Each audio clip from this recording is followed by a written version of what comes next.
देखो अब हम अपनी नेक्स्ट एक्सरसाइज स्टार्ट करते हैं। एक्सरसाइज 15.5। देखो 15.5 एक्सरसाइज में हमारे पास है क्या, हमें law of total probability discuss करनी है। देखो पहले तो हमें सीधा बोल देते थे कि हमें ना किसी फर्स्ट बैग में से बॉल निकालनी है, सेकंड बैग से बॉल निकालनी है, ठीक है। अब हमें ना बैग्स का भी सिलेक्शन करना है कि हमने कौन से, हमारे पास n नंबर ऑफ थिंग्स होंगी, मतलब n नंबर ऑफ आर्म्स वगैरह हो गए या n नंबर ऑफ बैग्स हो गए, और पहले तो हमें एक बैग को सिलेक्ट करना होगा, ठीक है। तो पहले मैं वो जो बैग के सिलेक्शन का जो इवेंट्स होंगे, कोई E1 E2 जितने बैग दिए होंगे, अगर मान लो मुझे 3 बैग दिए हैं तो मैं फर्स्ट बैग को सिलेक्ट करने के इवेंट को कोई E1 मानूंगी, सेकंड बैग को सिलेक्ट करने के इवेंट को E2, थर्ड बैग के सिलेक्ट करने को इवेंट को E3, और ये सारे इवेंट्स क्या होंगे, इक्वली लाइकली। 3 बैग हैं तो उनकी एक बैग को सिलेक्ट करने की प्रोबेबिलिटी क्या हो जाएगी, 1/3, यानी कि प्रोबेबिलिटी ऑफ E1 मेरी 1/3 होगी, probability of E2 1/3, probability of E3 भी 1/3, इस तरीके से हो जाएगा। फिर जब मैंने बैग की सिलेक्शन कर दी ना, फिर अब मुझे निकालना होगा उसमें से किसी बॉल को, कि अगर मान लो अगर उसने मुझे बोल दिया कि मुझे सेकंड बैग ही लेना है और सेकंड बैग से मुझे व्हाइट बॉल को निकालना है, अब व्हाइट बॉल को निकालने के लिए मैं कोई इवेंट A नाम दे दूंगी। तो अब अगर मैंने कोई सेकंड बैग निकाला है, सेकंड बैग को मैंने सिलेक्ट किया है, उसमें से मैं कोई व्हाइट बॉल को बाहर निकालती हूँ, तो व्हाइट बॉल को बाहर निकालने की probability when bag second is selected, ठीक है।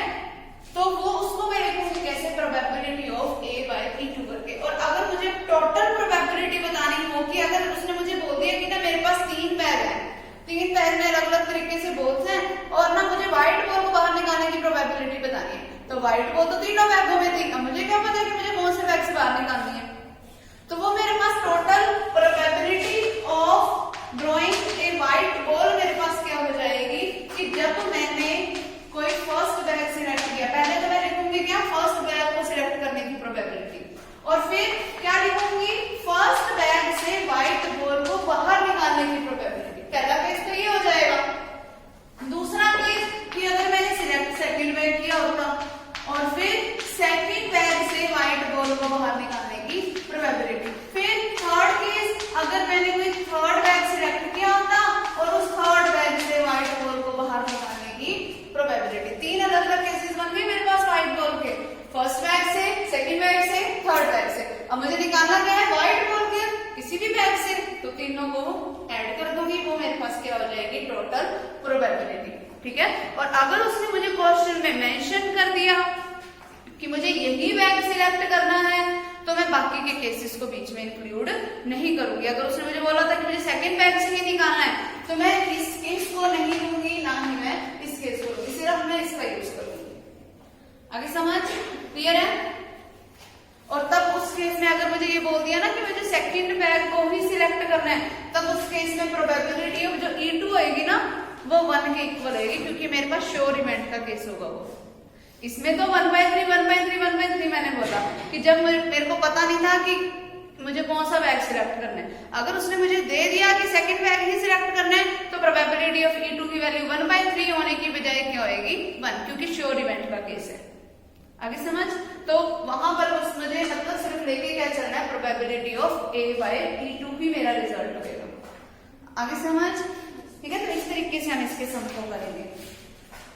देखो इसमें हमारे पास फर्स्ट सम क्या है,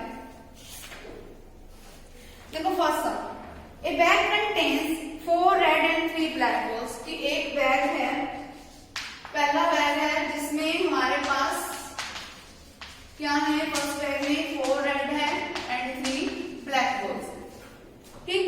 फिर इस second bag contains, second bag है जिसमें हमारे पास क्या है, 2 रेड है एंड 4 ब्लैक बॉल्स, ठीक है।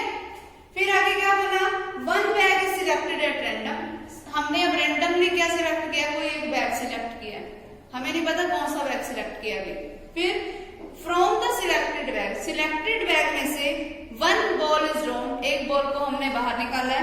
Find the probability that the ball drawn is red, तो अब मुझे रेड बॉल को बाहर निकालने की प्रोबेबिलिटी निकालनी है। अगर मान लो कि मैंने कोई फर्स्ट बैग सिलेक्ट किया, तो प्रोबेबिलिटी ऑफ E1, जो कि मैंने इवेंट E1 मैंने किसको नाम दिया, फर्स्ट ठीक है, तो प्रोबेबिलिटी ऑफ E1 क्या हो जाएगी 1/2, क्योंकि मेरे पास बैग कितने थे, 2 ही थे। और प्रोबेबिलिटी ऑफ E2 मेरे पास इवेंट कैसा है, अगर मैंने सेकंड बैग को सिलेक्ट किया और उसकी प्रोबेबिलिटी कितनी हो गई 1/2। फिर अब मुझे कौन सी बॉल को बाहर निकालना है, रेड बॉल को। अगर मैंने फर्स्ट बैग सिलेक्ट, अगर मैंने ए को इवेंट नाम दे दिया रेड बॉल को बाहर निकालने का, तो प्रोबेबिलिटी ऑफ A/E1 मेरे पास क्या हो जाएगा, देखो रेड बॉल्स कितनी है 4 divided by the total number of balls कितनी है 7। ठीक है, फिर प्रोबेबिलिटी ऑफ A/E2 मेरे पास क्या हो जाएगा, जब सेकंड बैग सिलेक्टेड है हमारे पास और उसमें से मुझे रेड बॉल को बाहर निकालना है, तो क्या बनेगा 2/6। ठीक है, अब मुझे निकालनी क्या है, प्रोबेबिलिटी ऑफ ए निकालनी है, रेड बॉल को बाहर निकालने की प्रोबेबिलिटी, वो क्या बनेगा प्रोबेबिलिटी ऑफ E1 इंटू में probability of A/E1 plus probability of E2 into में प्रोबेबिलिटी ऑफ A/E2। अभी समझ, ठीक। अब वो मेरे पास देखो क्या बनेगा 1/2 इंटू में A/E1 क्या है 4/7। ठीक, फिर प्लस में प्रोबेबिलिटी ऑफ E2 क्या है 1/2 इंटू में क्या है 2/6। इसको सॉल्व कर लो, मेरे पास रेड बॉल को बाहर निकालने की प्रोबेबिलिटी आ जाएगी। क्लियर। अगर वैसे हम ये जितने भी सम करेंगे ना, हम एक डायग्राम बना के करेंगे। वो डायग्राम कैसे बनाओगे, इस तरीके से कि तुमने रेड बॉल को बाहर निकालना है ना, ठीक है, और तुम उसको कोई इवेंट ए नाम दे रहे हो। ठीक है, तो सबसे पहले सिलेक्शन मुझे किसका करना है, बैग्स का। तो ये मेरे पास E1 इंटू 2 बैग हो गए। अब इस E1 में मेरे पास अब मुझे क्या निकालना है, रेड बॉल को बाहर निकालना है। तो वो रेड वाला मेरे पास क्या बनेगा, यानी कि प्रोबेबिलिटी ऑफ A/E1 यहाँ लिखी जाएगी। अगर मुझे ब्लैक बॉल को बाहर निकालना होता तो वो B/E1 लिखी जाती। ठीक है, अगर मुझे ये डायग्राम काम आएंगे जब मैंने रेड और ब्लैक ऐसे दोनों चीजें ही लेके चलनी है, तब आएंगे ये मेरे पास काम डायग्राम। ठीक है, या मुझे फर्स्ट बैग से किसी सेकंड बैग में कोई बॉल को ट्रांसफर करना हो, तब डायग्राम्स की बहुत हेल्प लगेगी हमें। आगे समझ। अब देखो सेकंड सम क्या है हमारे पास, find the probability of drawing 1 rupee coin from a purse with 2 compartment. कि एक पर्स है जिसमें 2 कंपार्टमेंट बने हुए हैं, यानी कि 2 कंपार्टमेंट में इसकी 2 अलग अलग साइड्स बनी हुई है जहां पे वो पैसे रख सकती है। फिर हमें निकालना क्या है, एक 1 रुपी का कॉइन बाहर निकालना है, वन ऑफ विच कंटेन्स। अब ये जो 2 कंपार्टमेंट है उसमें से एक कंपार्टमेंट क्या कंटेन कर रहा है, जो फर्स्ट कंपार्टमेंट है ना, फर्स्ट कंपार्टमेंट में क्या है मेरे पास 3 तो है 50 पैसे कॉइन, 3 है 50 पैसे के कॉइन। ठीक है, और क्या है साथ में 2 है 1 रुपीज के कॉइन। फिर जो सेकंड कंपार्टमेंट है उसमें क्या है हमारे पास 2 तो है 50 पैसे के कॉइन और 3 क्या है 1 रुपये के कॉइन। ठीक, तो इसका मतलब इसमें टोटल नंबर ऑफ कॉइन्स कितने हो गए 5, 3 और 2 5 हो गए। इसमें टोटल नंबर ऑफ कॉइन्स कितने हो गए 5। ठीक है, अब मुझे करना क्या है, 1 रुपये के कॉइन को बाहर निकालने की प्रोबेबिलिटी बतानी है। ये बोला उसने मुझे ये तो नहीं बोला कि मुझे फर्स्ट कंपार्टमेंट से निकालनी है सेकंड से, तो फर्स्ट कंपार्टमेंट को सिलेक्ट करना भी अपना एक इवेंट हो जाएगा, ये सेकंड कंपार्टमेंट को सिलेक्ट करना भी अपना इवेंट हो जाएगा। अगर मैंने फर्स्ट कंपार्टमेंट को सिलेक्ट किया तो वो उसको मैंने इवेंट E1 नाम दे दिया, तो प्रोबेबिलिटी ऑफ E1 क्या हो गई 1/2। अगर मैंने सेकंड कंपार्टमेंट को सिलेक्ट किया तो मेरे पास E2 इवेंट हो जाएगा और उसकी प्रोबेबिलिटी क्या हो जाएगी 1/2। फिर प्रोबेबिलिटी ऑफ A/E1 मेरे पास क्या बनेगी, अगर मैंने कोई एक इवेंट ले लिया 1 रुपये के कॉइन को बाहर निकालने का, तो A/E1 क्या बनेगा, देखो 1 रुपये के कॉइन कितने हैं टोटल 2 डिवाइडेड बाय में टोटल नंबर ऑफ कॉइन्स कितने हैं 5। फिर प्रोबेबिलिटी ऑफ A/E2 देखो मेरे पास क्या बनेगी, इसमें 1 रुपये के कॉइन कितने हैं 3 डिवाइडेड बाय में टोटल कॉइन्स कितने हैं 5। अब बस इसी फॉर्मूले का यूज करना है। ठीक है, probability of A is equal to probability of E1 into A/E1 plus probability of E2 into probability of A/E2। Values सारी पता है। ठीक है, वो 1 रुपये के कॉइन को बाहर निकालने की प्रोबेबिलिटी आ जाएगी मेरे पास। और बताना इससे अगला कौन सा ग्राम।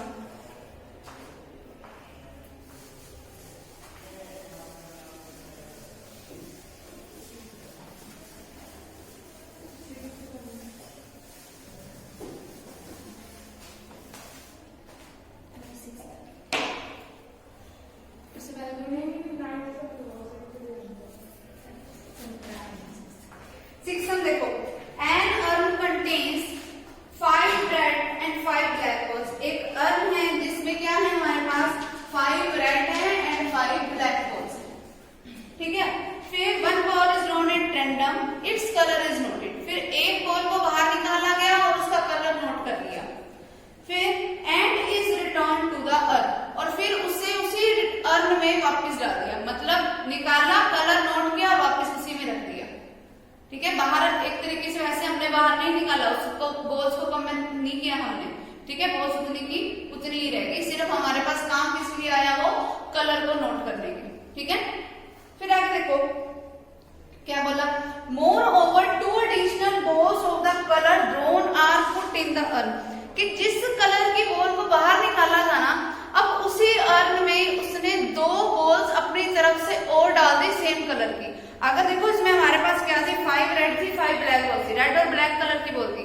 अगर उसने उस टाइम पे जो बॉल बाहर निकाली, अगर वो रेड कलर की थी और उसको तो वापस रख ही दिया, और फिर उसने कलर नोट किया था, रेड कलर मिला उसको, फिर उसने किया क्या, 2 ना रेड कलर की और बॉल्स ली और उस अर्न में और डाल दी, मतलब पहले बॉल 10 थी, अब कितनी हो गई, 12। आगे समझ। फिर आगे क्या बोला उसने, then a ball is drawn at random, जब उसने 2 बॉल्स और एक्स्ट्रा मिला दी उसमें, फिर किया क्या गया, एक बॉल को बाहर निकाला गया। What is the probability that the second ball is red. अब मुझे ये बताना है प्रोबेबिलिटी कि सेकंड बॉल जो मैं बाहर निकालूंगी ना, फर्स्ट बॉल तो वो हो गई जो मैंने कलर नोट करने के लिए निकालनी थी और वापस रख दी थी, सेकंड बॉल वो हो जाएगी जो कि मैं अब निकालूंगी, और वो कौन सी होनी चाहिए, रेड इन कलर होनी चाहिए। अब देखो, अगर मैंने कोई E1 इवेंट ले लिया जिसमें मेरे पास जो मैंने फर्स्ट नंबर पे बॉल निकाली थी ना, वो रेड इन कलर थी। अगर फर्स्ट नंबर पे जो बॉल मैंने बाहर निकाली वो रेड इन कलर हुई, तो उसकी प्रोबेबिलिटी क्या हो गई, 5/10। ठीक है, अगर फर्स्ट नंबर पे जो मैंने बॉल निकाली थी वो कोई ब्लैक कलर की होती और उसको मैंने कोई E2 नाम दे दिया, तो उसकी प्रोबेबिलिटी क्या हो जाती, 5/10। ठीक है, अब किया क्या गया, टोटल 10 बॉल थी, 10 में 2 बॉलें और ऐड कर दी, ऐसा किया उसने। अगर देखो हमारे पास मैं कोई एक इवेंट नाम दे देती हूँ सेकंड बॉल को बाहर निकालने का, और वो सेकंड बॉल कौन सी है, रेड इन कलर, जिसकी मुझे प्रोबेबिलिटी बतानी है। तो अब इसके अकॉर्डिंग मेरे पास प्रोबेबिलिटी ऑफ A/P1 क्या बनेगी, पहले तो वो देखो, अगर उसने रेड बॉल को बाहर निकाला था, तो यानी कि मैंने इस बैग में, इस अर्न में 2 रेड बॉल ही बढ़ा दी थी, तो अब मेरे पास रेड बॉल्स कितनी हो गई, टोटल 7। तो अब मेरे पास प्रोबेबिलिटी ऑफ A/P1 क्या बन गई, 7/12, क्योंकि 10 पहले थी, 2 मैंने और मिला दी, तो अब कितनी हो गई, 7/12। आगे समझ। फिर अगर मैंने ब्लैक बॉल को बाहर निकाला था, तो इसका मतलब इस अर्न में मैंने 2 बॉलें कौन से डाली थी, ब्लैक। तो अगर मैंने ब्लैक बॉल अंदर डाली थी, तो अब रेड बॉल को बाहर निकालने की प्रोबेबिलिटी क्या हो जाएगी, देखो बड़ी तो ब्लैक बॉल, रेड तो उतनी की उतनी रही, फिर 5 की 5 ही आई, तो अब इसकी प्रोबेबिलिटी क्या हो गई, 5/12। अभी समझ कैसे लिया हमने। ठीक है, अब मुझे रेड बॉल को बाहर निकालने की प्रोबेबिलिटी चाहिए, तो प्रोबेबिलिटी ऑफ A क्या आ जाएगी, probability of P1 into probability of A/1, 5/10 into में 7/12 प्लस 5/10 into में 5/12, ये इसका रिजल्ट हो जाएगा। आगे समझ क्लियर। और कौन सा सम करना है,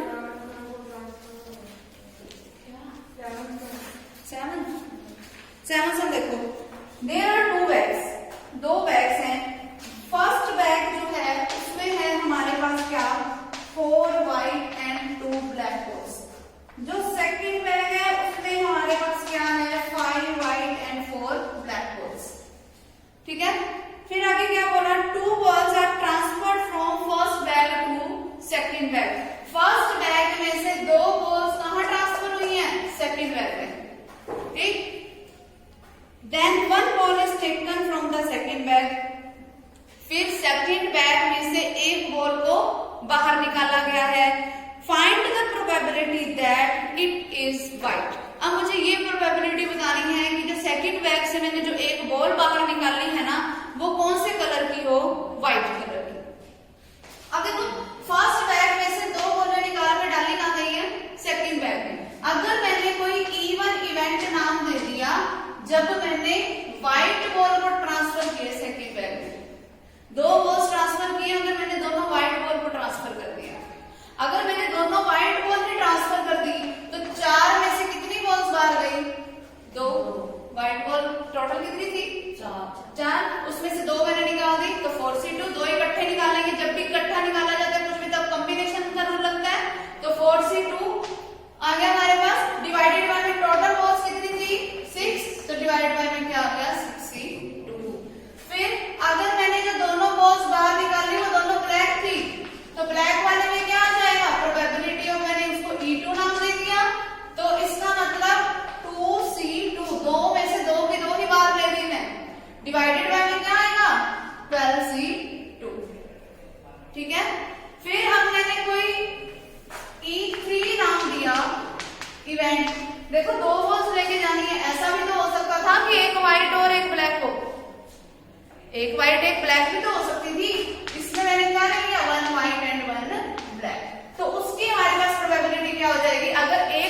डिवाइडेड बाय में क्या आ जाएगा, टोटल में से कितनी गई 2, तो डिवाइडेड बाय 6E2।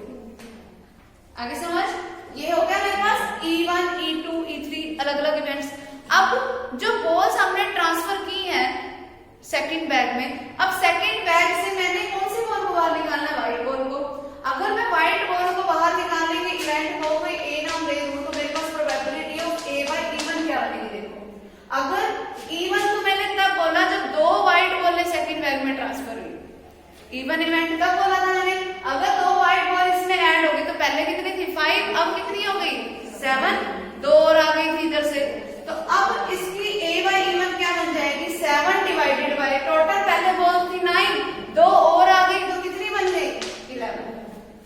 आगे समझ, फिर probability of A bye E2, E2 मैंने इवेंट नाम दिया जब मैंने 2 ब्लैक बॉल को ट्रांसफर किया था।